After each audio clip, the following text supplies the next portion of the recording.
It's the Sod Pod, brought to you by Grassland Agro. The Sod Pod.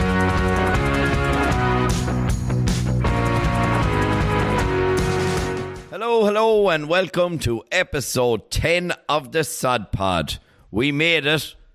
So when we look back over the episodes we've run so far from our soil sustainability program, we covered fertiliser calibration and first cut silage, grassland management and breeding. We also done a stint on clover, the grass 10 competition, silage management. Of course, we had our consultant vet Bernard Furlong in with us. We covered Pika with Bernard as well. And also in the last episode, we covered biodiversity. And look, keep the feedback coming. We're really loving the reach outs that we're receiving and suggested topics that we can cover. We're open to that to bring the listeners what they want to hear. But on this episode, we're going to cover something slightly different. Of course, we have our sustainability program, but one part that's often overlooked is social sustainability. What is social sustainability? Yeah, I'd take that, Jim. Good man, Chad. Yeah, social sustainability is basically twofold. First one is within the farm gate, and that's really about having a work-life balance, which is something that maybe, especially in dairy farms, beef farms, tillage farms, we can often fall down on. You know, we just don't take enough time. And then, I suppose, from the broader picture, from an industry point of view, it's down to the social license to farm, which, you know, goes back to biodiversity, protecting water quality, animal welfare, all these different aspects. But I suppose we'll kick off with the work-life balance first. And, you know, I suppose moving across we'll start with dairy, we'll chat about beef there, and then we'll go into tillage. So, Sean, on dairy, it's probably something that, you know, dairy farmers are always busy, you know, all the time. Yeah, that's one way to describe them. But, like, I suppose I would argue that sometimes you come across farmers and they take too much on, and you know, they're killing themselves, and you know, they don't have a social life. Yeah, and I suppose a lot of farmers were saying it during COVID that sure we were isolating anyways. But whenever you actually think about that, it's a very poor statement, or it's a very poor reflection of an industry that there's not much life to it. And I suppose we need to we were in Pallaskenry College there recently, and Derek O'Donoghue was talking about one of the huge potential problems, a problem that he has at the minute, not being able to source a farm manager, but coming down the track is trying to get trained staff to work on a farm. Yeah. And I suppose Pallaskenry is a modern outfit, and they still can't get labour. So very, very worrying. It's like a nutrient management plan. It's like anything. It's farm specific. We have to look at our own farm and try and make it maybe a more enjoyable place to work, and to entice young people or old people or any sort of people to come in and work. And I suppose that comes down to working hours. It comes down to facilities. There's people spending 3.5 hours in a milking parlour in the morning and in the evening, 7 hours a day in a milking parlour. Yeah. Do you know? So, like, it's just, we really need to we need to make farms that are not already more labour efficient. And I think but even going back to John's point there, just comparing beef and dairy and tillage farms, like, just from a livestock point of view, like, obviously there's more margin on a dairy farm and it's more profitable. There probably are a lot of things beef farmers can do to make the system more profitable. You know, grassland management being a big one. I think because the margin is so tight and so minimal on beef farmers probably try to do a lot more work themselves, trying to cut down costs, and that is an issue, and it is a lot more affordable, and it's a lot easier for dairy farmers to contract out slurry, silage, spraying, you name it. Grass measuring, yeah, big one, yeah. But going back to Sean's point though, on the milking, that is it's a colossal part of it. Martina Gormley and Owen McHugh done a good bit of work on the milking side of things. What they found that the 16 and 8 milking interval had no impact on production. So it's just keep that in mind, that it had no impact on profitability on farm. That 16 and 8 interval. No impact. That's a key point. So you see a lot of the bigger herds now, they'll be going for the cows 3 o'clock. So basically the time to meet them is between 9 and probably 3 if we're doing a fertilizer plan, because they want to get finished up, and that's really important. Like, you know, the cows aren't going to have any more milk if you leave them for a 12-hour interval. Like, you know, if you milk at 6 in the morning, you start at 6 in the evening. And it's been consistent with it too, John. A lot of farmers do that though. You know, they wouldn't start until 5, half 5, 6, like, you know, and then they're snookered. Like, there's no way to get finished at a reasonable hour. Every farmer's not going to be finished at 6 o'clock, right? That we just have to accept that. And we're not saying that there's anything wrong with milking after 6 o'clock, but maybe what's done during the day, take an hour or two off, or to do something else, or to spend time doing a hobby or something. We need to have a serious look at it, because the cows will always have to be milked. Yeah. That's the most important job in the morning and in the evening, or if you're once a day system, that's the most important job. Fertilizer will always get spread a day or two later, slurry the same, all them jobs. That's the main job. And in years to come, if we can't get people to milk our cows, we're in serious trouble. Let's look after ourselves here, you know, whether that's you're going down for a game of handball, or you're into hurling, or you want to go down to the local and tag rugby like Dave. Tag rugby like David, exactly. Yeah. But no, a lot of farmermen now be hard stock. They'd want real rugby now, you know. Hold on, James, we're not promoting people to go down to the local pub during the day. Let's just That's a good point though. That's very socially irresponsible to milk the cows. Yeah, but I think there's For a walk or something. yeah, do whatever you want. Like, sure, there's the most bizarre. Sure, Sean Paul's money in football. Like, no, that's a fair hobby now. That must be tough, actually, Sean. Would that actually be a hobby or a hindrance? I suppose it is very important though that people do take the time and to do something that they're interested in. And listen, to be quite honest, like, an awful lot of farmers are most interested in farming outside of what happens in their own farm. Like, you know, so go to a show, go to an open day, go to a discussion group. You know, have a social outlet. Go to the pub, go to the mart. You know, that was a big loss. You know, the Martin Ennis is there's some amount of work gets done in the Martin Ennis, like, you know, between lads chatting and, you know, having different ideas. But I suppose we go into the beef after. The dairy, just maybe to finish it up, there's a point I just think is very important, is that I suppose, and it's a bit of a controversial one again, but, you know, the Chagas model of maybe the least cost isn't always right. If you can free up 4 hours of your day by investing in a milking parlour, going from 10 to 20 units, then I think that's something that seriously should be factored in over the actual cost of installing. And obviously it all has to check out within your cost of production and the repayment capacity and stuff like that. But you have to make the farm a nice place for yourselves to work. Even if you talk about machinery, having safe machinery and having functioning machinery, it doesn't have to be fancy, but you know that it's clean and it's warm and it's dry. You know, we see a lot of tractors with no back windows or missing doors for feeding, and during the real hard winter, maybe having you know, all these things are the small things that farmers can invest in to give themselves a quality of life and a quality of workplace. But it's for themselves. But it's frowned upon. Like. Themselves it is frowned upon, like. Themselves too, John. But as Sean said, the staff that are coming in, like, and that's the other side, and trying to retain staff. 7 o'clock is the average finish time across that study, like, and that's the key driver of not being able to retain or bring on staff. Yeah, is because of a late finish time. What I would say is, like, it's all got to do with the environment. Like, I haven't a massive amount of experience milking on different farms, but I have milked on various farms, and if the environment's right, if you know that you're going to be in and out in an hour and 40 minutes in the evening, you know that you're going to be finished at 5:45 or that's massive. You'll milk 7 days a week if needs be. Do you know, if you know you'd nearly be given out to on some of the farms if you were there after 6 o'clock. I just think that's the way. It's culture, a culture in the farm. Like, there's, you know, there is a bit of martyrdom sometimes, like, when it comes to farming, that, you know, you want to be out earliest in the morning and then home late at night, like, you know. But it's some lifestyle. Like, whenever you spend, like, I was lucky enough to spend a lot of the summers growing up there on the uncle's farm and that, and like Saturday mornings there, you have the milk in, you'd be feeding the calves. The calves be headbutting you in the legs left, right and centre whenever you're feeding them. Then you go in for the breakfast, you'd have the milk from the tank. Sean, you doing it one day a week, and the farmers listen to this now, doing some lifestyle, I thought, was 365 days a year. The hot milk and the cornflakes. He was winter milk as well, isn't he? Yeah. So he was milking literally every single day.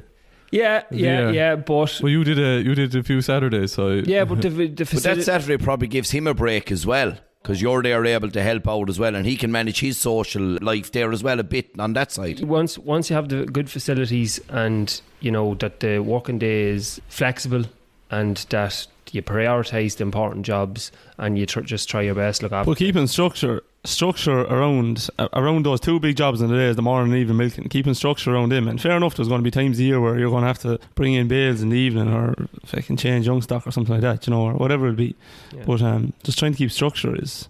And obviously there's a huge shortage on the relief milker out there. Look, it's huge noise and it's huge pressure. But if we look at this differently, let's not talk about the shortage of the relief milker. What could we, the farmer, do to make life easier, to entice a couple of relief milkers in? And is it that structure? Or I think it should go up to a mehel, right?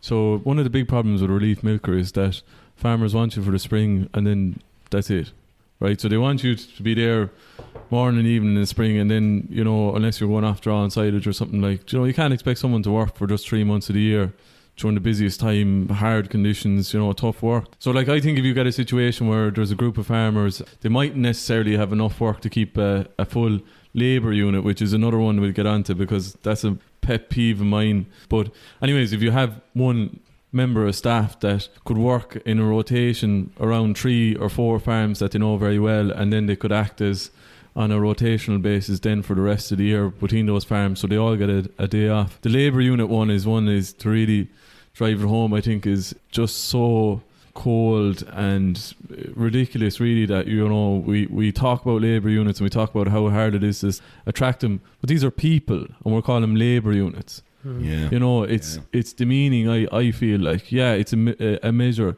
and I always pick up on it myself when I'm at a discussion group rant like that, and when the farmer references the name of it's David or Sean, of the staff that he has in the farm, rather than call them labour units. So I think personable.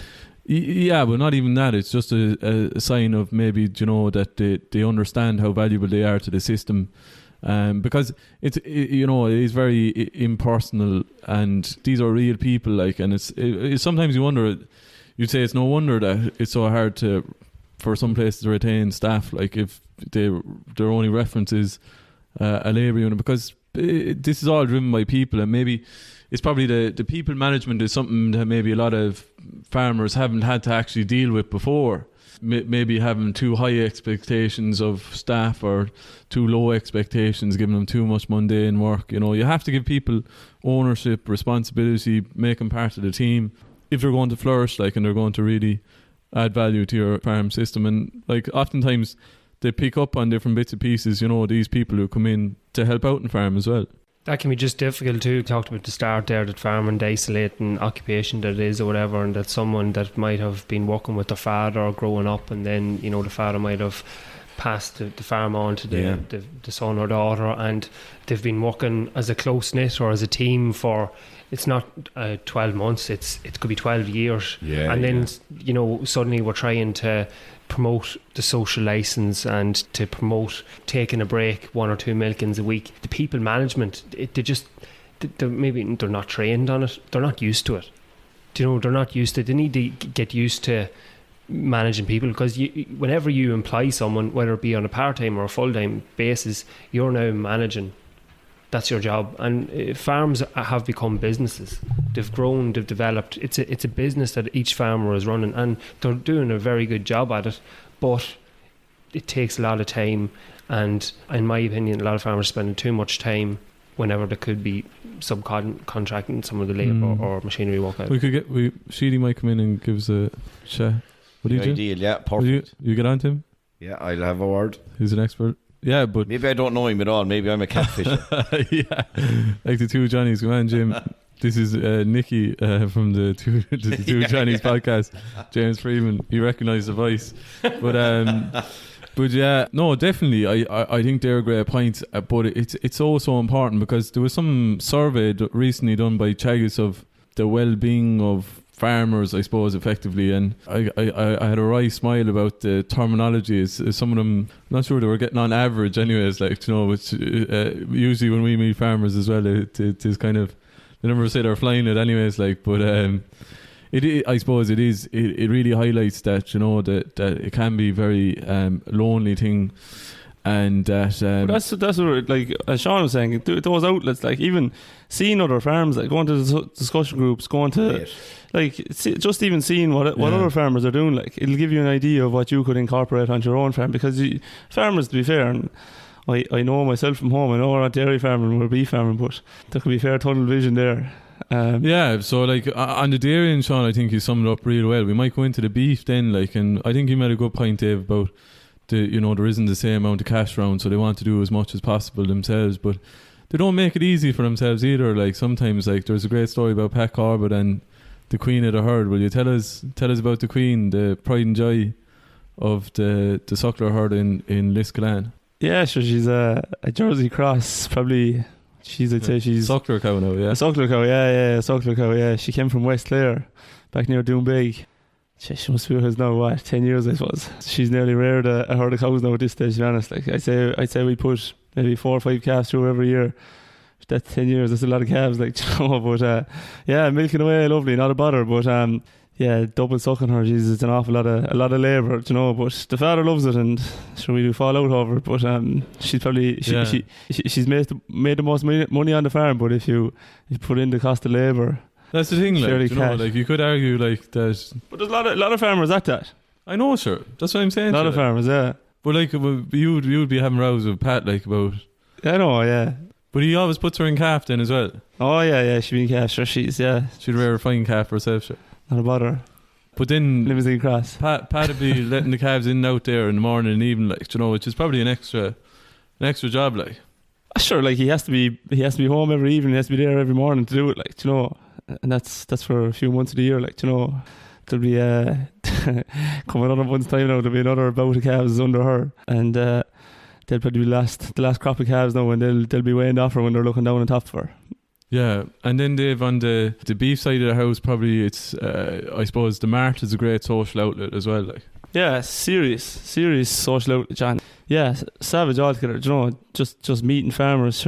My own father works in the mart as well, and like, he wouldn't give it up. He loves it. Like, even for the social side of things, like stories he'd be coming home with, characters we meet. But yeah, look, even going through, and we were only talking about it there, John, before we started the recording this. Like, even watching the dealers there at the mart, like, it is entertainment in itself.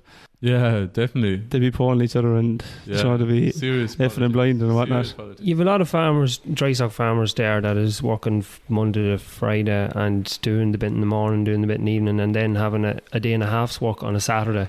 And I suppose facilities could probably, a well set up farm could turn that day and a half's work into a half a day, or even, social, just not to be, working from 6 o'clock on a Saturday morning till 6 or half 6 on a Saturday evening. You need to sort of, it can be done, and farms can be set up that it's whether it's a young neighbour down the road that can come in and do the few jobs on a Saturday and let someone away, or that if a farm's well set up and there's instructions left or whatever, and that they can be easily followed, you're gonna keep staff, or you're gonna hold on to that bit of help that you have on a Saturday. Definitely. And like on the beef side, another big aspect of it is the part-time farmer, so they're trying to catch up on a lot of jobs on a Saturday morning, maybe where there's a bit of help around. But again, I think on beef or dairy, facilities are so important, and investing in what's going to make you money, like, so good infrastructure, that's going to increase your profitability. But just moving cattle just turns into such a heartache if you don't have some bit of a grazing infrastructure. You can't always be focusing on profitability. That's what, because if you were to always focus on profitability, you'd be working, you wouldn't be letting anyone else do it. What do we focus on? No, but you have to. The hobby farm now that's been read here. No, but that's what I'm saying. What I'm saying want to is, make money at home, Shawty. What I'm saying is that if we get what's time worth? What's an hour or 2 hours worth on a Saturday evening? Like, I think if you change your turn of phrase slightly, when you're focusing on profitability, you have to put a cost to your time.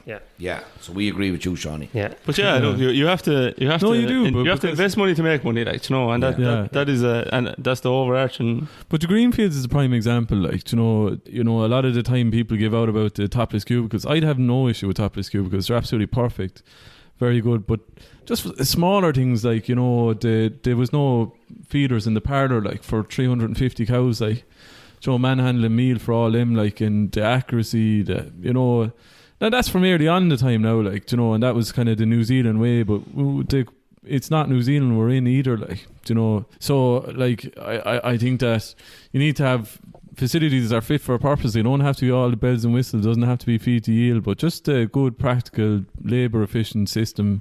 But one simple thing, John, for it's for any livestock farm is grassland management, and it's back to the infrastructure. If you can invest in that, like good quality grass, often even on a beef farm, you know, if you can get fresh grass in every 3 or 4 days, like, you know, on a rotation basis, and that's all going to be driven by infrastructure. But that's key to profitability, like.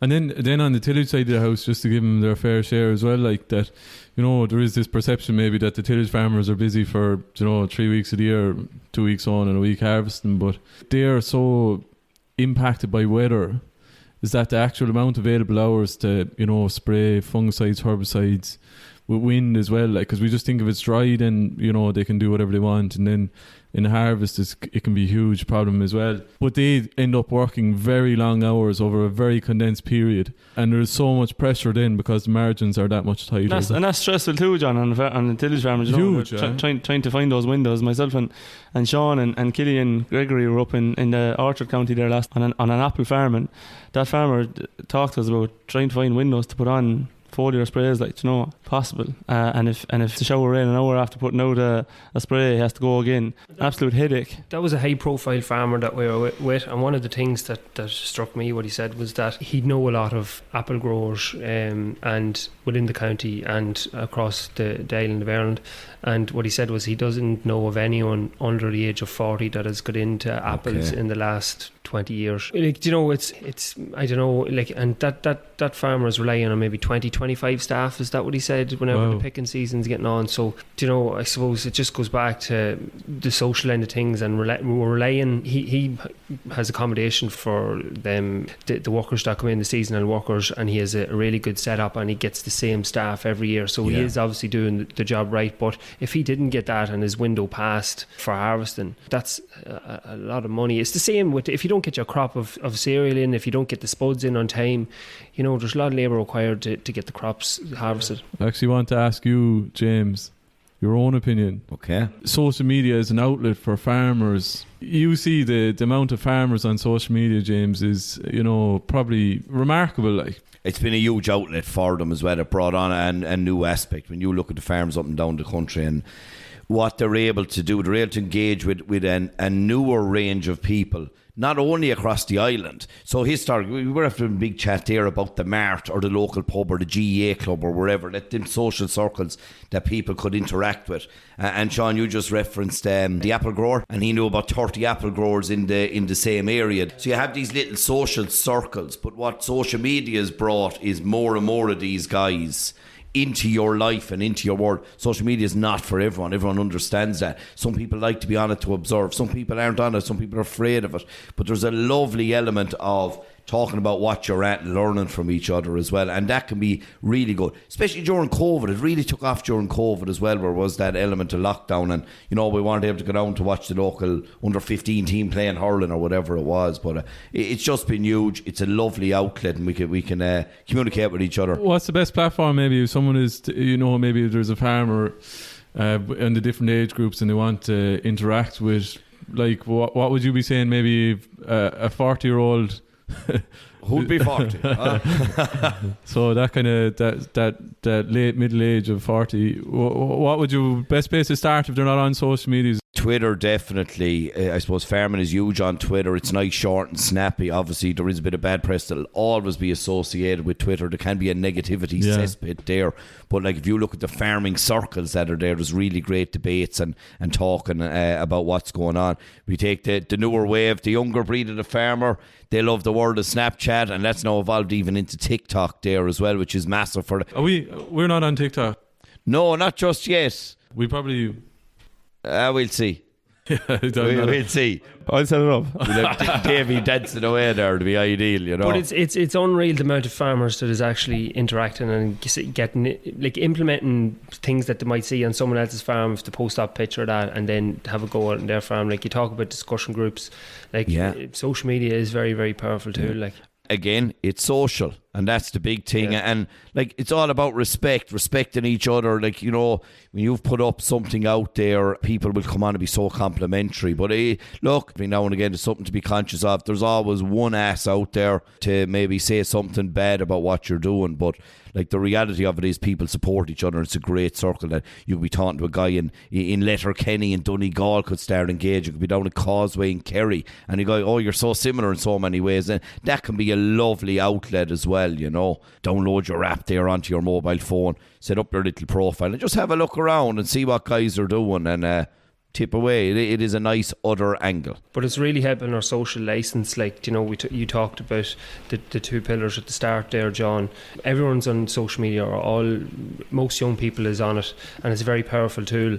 So by farmers going on and I suppose giving us an insight into the practices that they're carrying out in the environment that they're working on, it really is helping our industry, the ag industry in Ireland. It's gold dust. We have something really, really unique that other people don't have. We're doing a good job of promoting our industry, but I just think that, you know, we can step up a notch. Yeah, I think it can be very contentious. Like, you can get a strong vegan component in that give out about anything at all that's put up in relation to dairy, and especially, but listen, like, it's just about how we engage with them, you know, not getting into an argument, trying to open a dialogue. It's the same as how we engage as farmers. Sometimes there are strong opinions. Generally, it's a very positive place, but sometimes you can get dragged into bits and pieces now that, you know, probably don't need, but great for the scores of matches as well.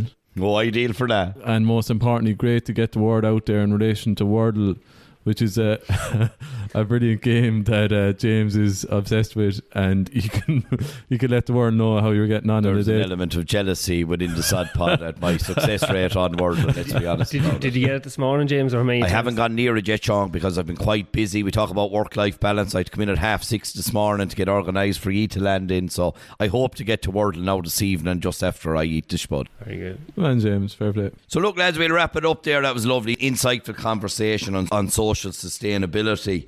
Little tips, let's do it in a summary sense. Analyse every job you do and see what jobs are essential.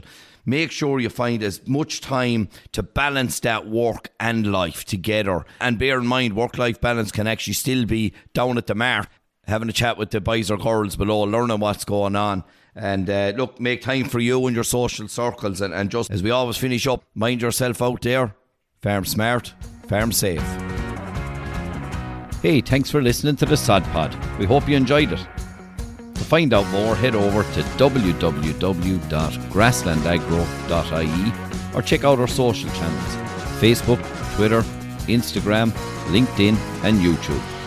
That's all for this episode. See you next time.